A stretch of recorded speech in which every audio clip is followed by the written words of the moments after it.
Hello, hello. Well, we're all here. Thank you. Hello, everyone. Again, my name is Richard Weil, and I'm the CEO and owner of National Restaurant Consultants. We welcome you in again for our helpful moment number 38. Joined, as always, by the president of Top Line Management and CafeFuel, Mr. Brian Devine. And today we have an extremely special guest here today. I'm thrilled and we're honored to have Sonia Riggs, the president and CEO of the Colorado Restaurant Association. I wanted to take just a couple quick seconds to not only thank Sonia for her work and the Restaurant Association, but herself personally and her leadership through these most difficult weeks that we've encountered in the restaurant and hospitality industry. Sonia has been highly regarded, not just here in Colorado, but nationally through the National Restaurant Association. Her unrelenting and untiring efforts with her and the CRA staff has been amazing. While, yes, I'm a past chairman of the board of the Restaurant Association, very proud to be, I'm certainly thrilled with what Sonia's brought to the table. And Sonia, from the bottom of everyone in the hospitality industry, we thank you for all that you've been doing. So thank you, Sonia. Well, thank you. But I've got to say it's been a team effort. I'm so lucky to have such an amazing team right now that's really been working night and day, 7 days a week to help restaurants however we can. So I can't take all the credit. I've got a lot of help, but I appreciate it. It's true. A great group. So Sonia, what I would like to see, we kind of maybe cover a couple topics here. And one of them would be certainly what the PP is doing in regards to what the Restaurant Association, both locally in Colorado and nationally, are trying to do to maybe improve upon that legislation, and that what the new standard of care components are looking like as we move forward into reopening restaurants across the country. So here in Colorado, of course. So Sonia, would you please? Well, first, let me start by saying in a survey that we did last month, out of those that we had surveyed, only 15% of restaurants had actually received PPP funding at the time. So that's a problem of itself, and only 2% of restaurants who had applied for EIDL loans had received them. So, restaurants are 10% of the workforce, and so seeing that so few restaurants are actually receiving money is a big concern as well. However, those who are receiving the PPP loans, they just don't work for the industry. I mean, one of the main requirements was that the clock starts ticking once you receive your PPP loan. The bank has to fund you within 10 days. We had a number of questions, people saying, can we just move our origination date back? No, they were required by law to fund you within 10 days once you got approved. Then you had to bring your payroll to get forgiven. Have to bring your payroll back up to 75% to be able to get that loan forgiveness, which restaurants so desperately need right now because they just don't have the cash flow to keep going. So clearly the PPP has some inherent flaws that just don't really work for this industry. While I understand that the PPP program was meant to bring workers back on, it really doesn't make sense in an industry where, frankly, in Colorado, restaurants are still closed to the public for in-room dining. And once they do reopen, we're looking at 30% capacity. We're hearing maybe 50% capacity at some point, but Mesa County has already opened their restaurants and their limits are 30% capacity. So how does a restaurant survive on that? And how does it really make sense for you to bring your employees back on when there's nothing for them to do? Paying them to stay at home is just turning you into another arm of the unemployment office. So, and again, when restaurants are having to cut their staff significantly, it's difficult for restaurateurs to have the time when they're working around the clock on the front lines, preparing food and trying to keep their business going, to now become another arm of the unemployment office. So they just inherently don't work for restaurants. So there's a number of things that we're doing. We're, of course, supporting the efforts for the National Restaurant Association and lobbying our federal elected officials directly on a number of things. Can they extend the timeline from 8 weeks to 16 weeks and beyond that you can actually work to build your payroll back up, right? Can they extend the loan repayment period for that part that's not forgiven from 2 years, which frankly, it should be 10 years, which is what Congress actually passed an allowance, and then Treasury made the decision that it was only a 2-year payback period. How does an industry that has a fraction of the revenue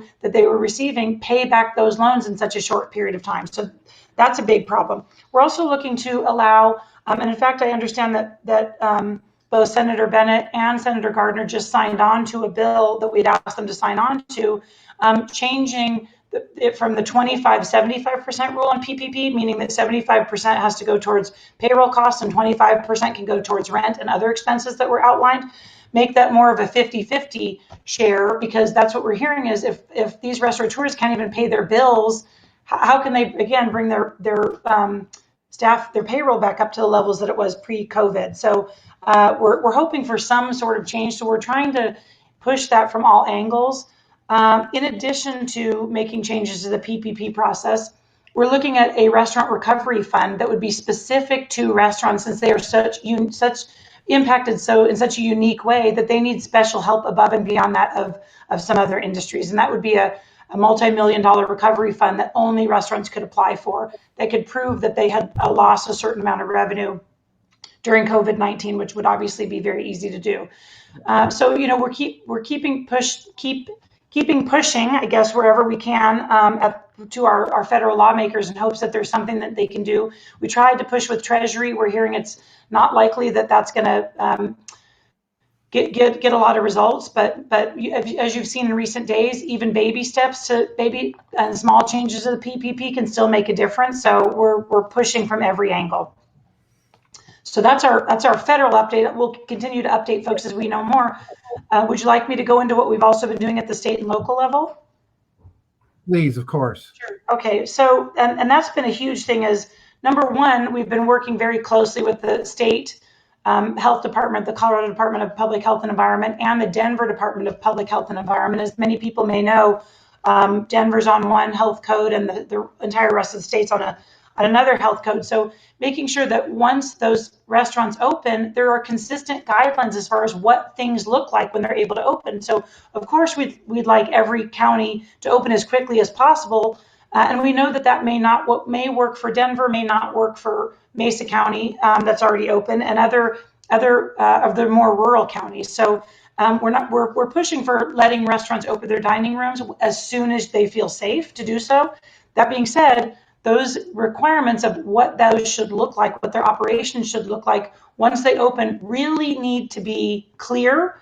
We believe there needs to be flexibility within that. What we're talking to attorneys who are saying that we're basically setting a new standard of care for what the new, what the new life and what going out to eat needs to look like.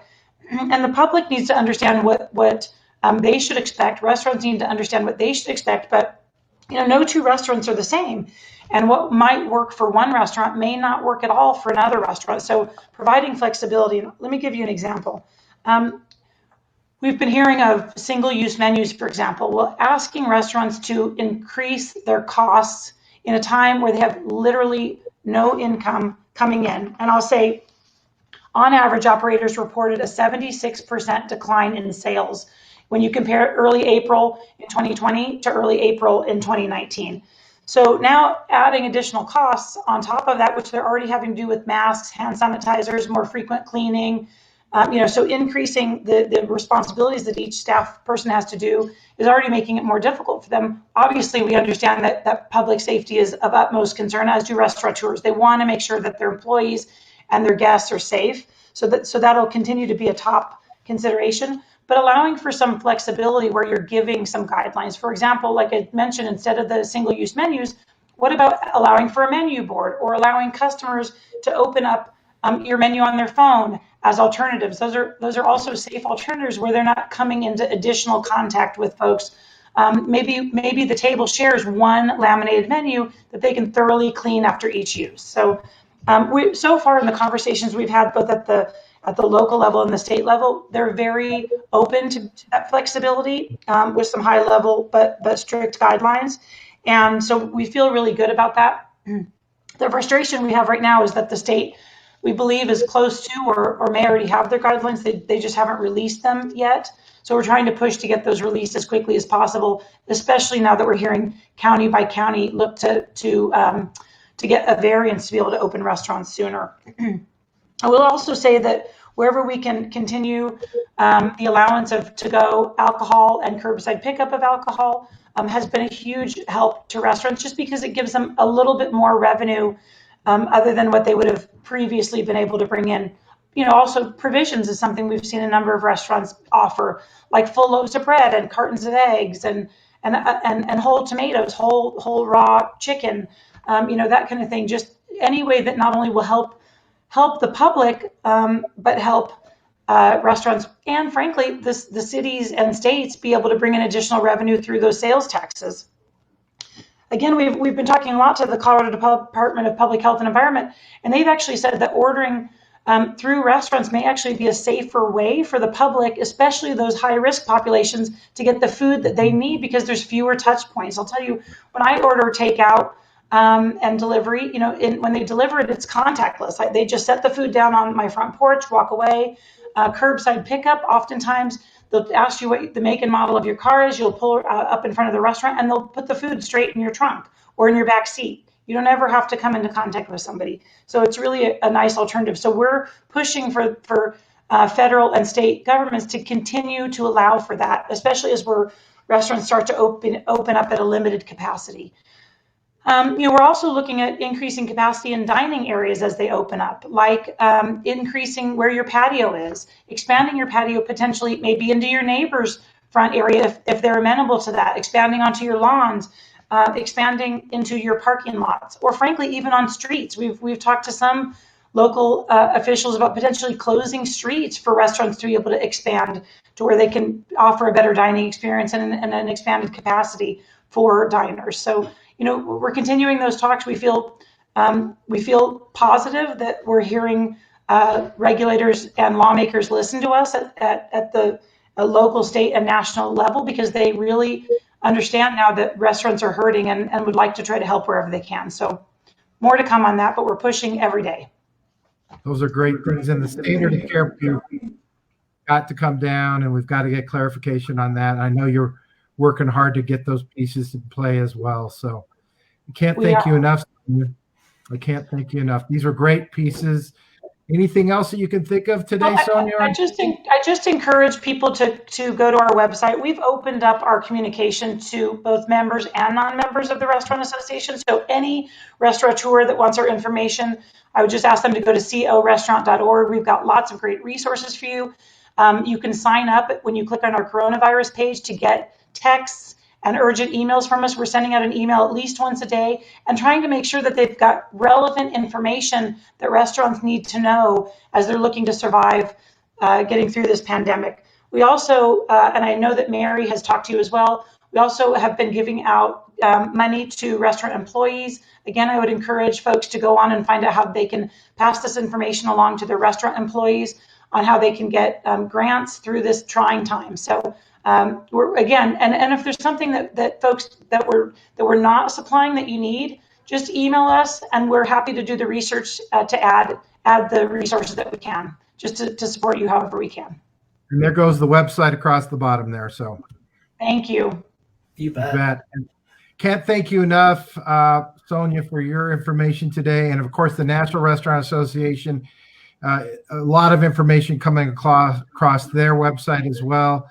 We're all in this, as they say, we are all in this together. We're the hospitality industry. We will get through this, but it's going to continue to take a lot of effort on everyone's part. And again, thanks to Sonia Riggs for being with us and Brian Devine. That's it for our helpful moment number 38. So everybody, bye for now. Thank you. Okay, thank you.